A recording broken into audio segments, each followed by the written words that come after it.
तो कहानी की शुरुआत में हम नीना नाम की एक लड़की को देखते हैं जो एक मॉल में शॉपिंग करके वहाँ हिसाब किताब करवा रही थी। लेकिन जब उसके बजट से ज्यादा पैसे हो जाते हैं तो वो कुछ सामान वापस रख देती है और इससे हमें पता चलता है कि नीना को पैसों की तंगी थी। जिसके बाद जब वो घर जा रही थी तो रास्ते में एक गाड़ी उसके कपड़े खराब कर देती है, जहाँ उस गाड़ी वाले का नाम सर्गी था जो नीना से माफी मांगने लगता है। लेकिन नीना उस पे गुस्सा करके वहाँ से जाने लगती है। जिसके बाद जब वो घर आती है तो हम नीना के पति अलेक्जेंडर को देखते हैं जो कि एक कॉलेज में प्रोफेसर था। तभी उनके घर बैंक से एक नोटिस आती है जिसमें लिखा था कि अगर उन्होंने जल्द से जल्द उनके मकान का लोन नहीं भरा तो बैंक उनका मकान छीन लेगी। ये सुन के अलेक्जेंडर नीना पे गुस्सा करने लगता है कि आखिर तुमने मुझे लोन के बारे में याद क्यों नहीं दिलाया। जहाँ ये सब सुन के नीना रोने लगती है और फिर अलेक्जेंडर नीना को शांत करने लगता है, जहाँ धीरे धीरे वो उसके कपड़े उतारता है और वो दोनों इंटीमेट होने लगते हैं। वही एक तरफ हम सर्गी की फैमिली को देखते हैं जो काफी अमीर थे और वो उसकी बीवी तमारा और अपने बेटे के साथ नाश्ता कर रहा था। सर्गी अपनी बीवी को घुमाने ले जाने को कहता है लेकिन तमारा साफ मना कर देती है और उन दोनों में बहस हो जाती है। दरअसल तमारा को लगता था कि सर्गी हर वक्त काम में बिजी रहता है और अपने परिवार में ध्यान नहीं दे पाता और उन दोनों में इसी बात को लेके आए दिन झगड़ा होता रहता है। जिसके बाद अगले दिन हम कॉलेज में अलेक्जेंडर को उसकी क्लास लेता देखते हैं, जहाँ नीना भी बैठी हुई थी और उसके पास बैठी उसकी दोस्त उससे अलेक्जेंडर के बारे में कुछ अजीब अजीब सवाल पूछने लगती है और उसकी बातों से पता चल रहा था कि वो अपने टीचर यानी कि नीना के पति अलेक्जेंडर को पसंद करती थी। क्लास के बाद कॉरिडोर में अलेक्जेंडर नीना से बैंक जाने को कहता है ताकि वो बैंक मैनेजर से बात करके उनके लोन की तारीख बढ़ा सके।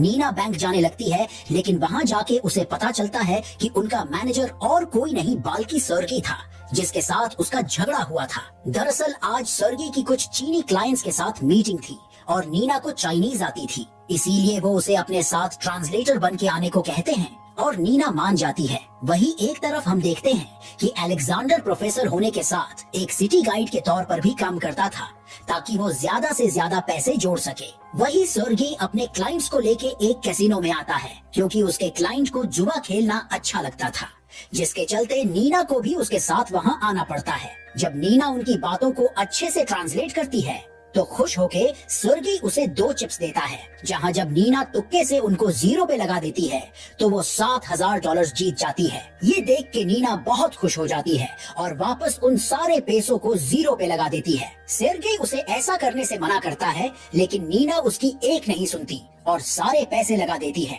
जहाँ इस बार बदकिस्मती से वो सारे पैसे हार जाती है। लेकिन उसे कोई फर्क नहीं पड़ता क्योंकि वो पैसे उसके थे ही नहीं। ये देख के सर्गी को अच्छा लगता है और वो उसके साथ और समय बिताना चाहता था, जहाँ वो दोनों एक जगह बॉलिंग करने लगते हैं और खूब एंजॉय करते हैं। जिसके बाद रात में जब वो एक महंगी रेस्टोरेंट में डिनर कर रहे थे तो यहाँ नीना सर्गी को उसकी लोन के बारे में बताती है, जहाँ उसकी ये बात सुन के सर्गी मौके पर चौका मारना चाहता था और कहता है कि तुम्हें मेरे साथ एक रात बितानी होगी। जहाँ ये सुन के नीना को गुस्सा आता है और वो वहाँ से चली जाती है। जिसके बाद घर आके वो अलेक्जेंडर को सारी बात बता देती है और जब वो उसे बताती है कि उसने कैसीनो में $7,000 जीते थे लेकिन दूसरी बार में वो सारा पैसा हार गई, तो ये सुनकर अलेक्जेंडर उस पर गुस्सा करने लगता है क्योंकि इस वक्त उनको पैसों की सख्त जरूरत है और उसने इतने पैसे बर्बाद कर दिए। ये सब देख के नीना समझ जाती है कि अलेक्जेंडर को सिर्फ पैसों की ही पड़ी है।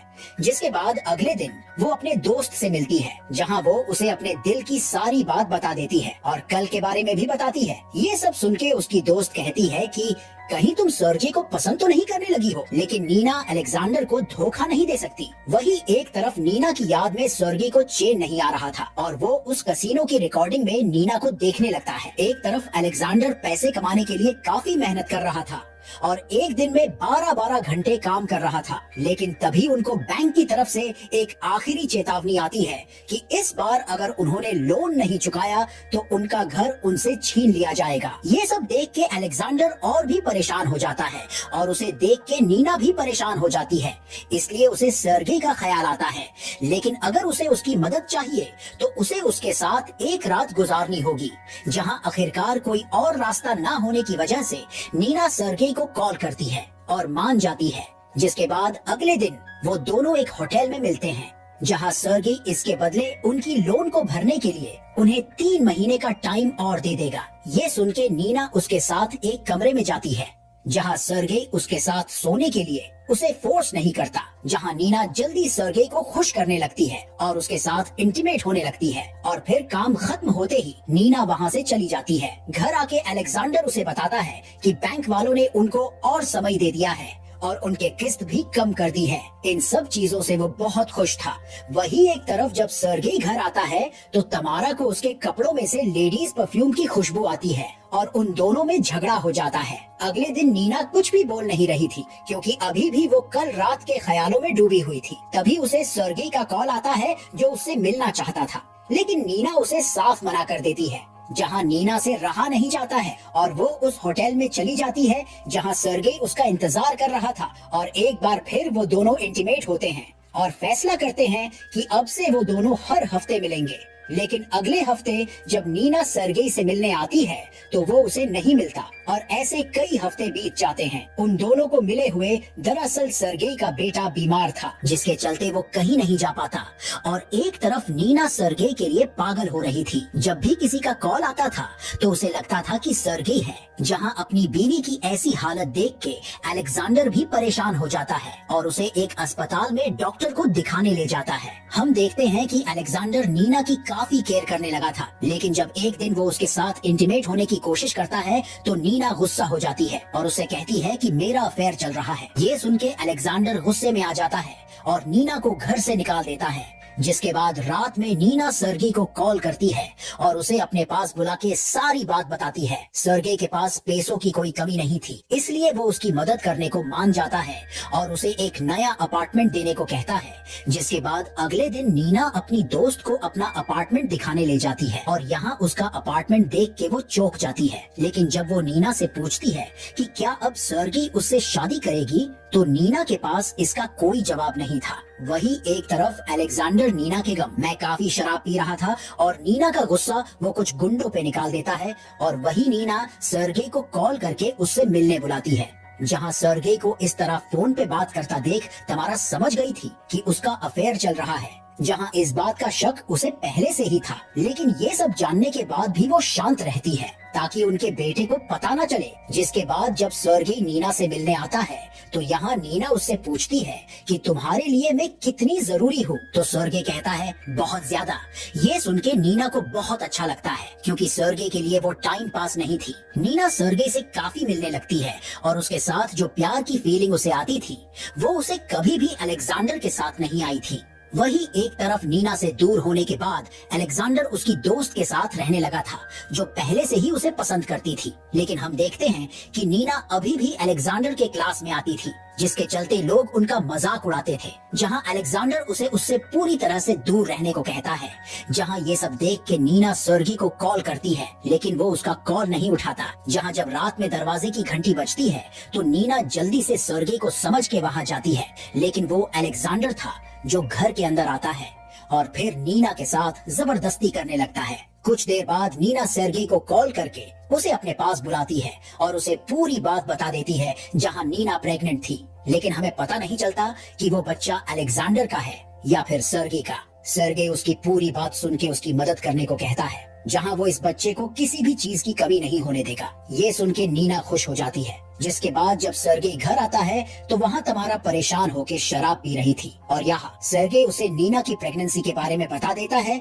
लेकिन ये सब सुन के भी तमारा कुछ नहीं कहती, क्योंकि उसने फैसला कर लिया था कि चाहे सर्गी किसी के भी साथ कुछ भी करे, वो खुद को शांत ही रखेगी। वही एक तरफ सर्गी अलेक्जेंडर के पास कुछ गुंडे भेजता है जो उसकी पुंगी बजाते देते हैं और गुस्से में एक दिन अलेक्जेंडर नीना को मारने आता है। जहाँ सर्गी के लोग उसे मारने वाले थे, लेकिन नीना उसे प्यार से समझाती है और वहाँ से जाने को कह के उसकी जान बचा लेती है। जिसके बाद हम कुछ महीनों बाद का टाइम देखते हैं, जहाँ नीना का बच्चा बड़ा हो गया था और सर्गेई अपनी दोनों बीवियों को बराबर का टाइम देने लगा था। सर्गेई तमारा के साथ घूमने जाने का प्लान बनाता है, लेकिन नीना उसे कैंसिल करके सर्गी के साथ एक मीटिंग में चली जाती है। यहाँ उसके सामने अलेक्जेंडर आ जाता है और जब नीना उससे बात करने लगती है तो हम देख सकते हैं कि वो अभी भी नीना से पहले जितना ही प्यार करता था। ये देख के नीना उसे अपने साथ कमरे में आने को कहती है, जहाँ वो दोनों इंटीमेट होते हैं और यहाँ पर अलेक्जेंडर उसे वापस आने को कहता है, लेकिन नीना साफ मना कर देती है क्योंकि वो सर्गेई के साथ खुश थी, जहाँ अगर वो चाहे तो वो उसके साथ इसी तरह मिल सकती है। ये सुन के अलेक्जेंडर मान जाता है और फिर नीना कमरे से बाहर चली जाती है। बाहर आके वो अपने पुराने दिनों को याद करके इमोशनल हो जाती है क्योंकि वो भी अलेक्जेंडर से प्यार करती थी और उसके साथ आज रात उसे बहुत मजा आया, जहाँ वो अपनी गाड़ी में जाने लगती है। और इसी के साथ ये फिल्म यहीं पर खत्म हो जाती है।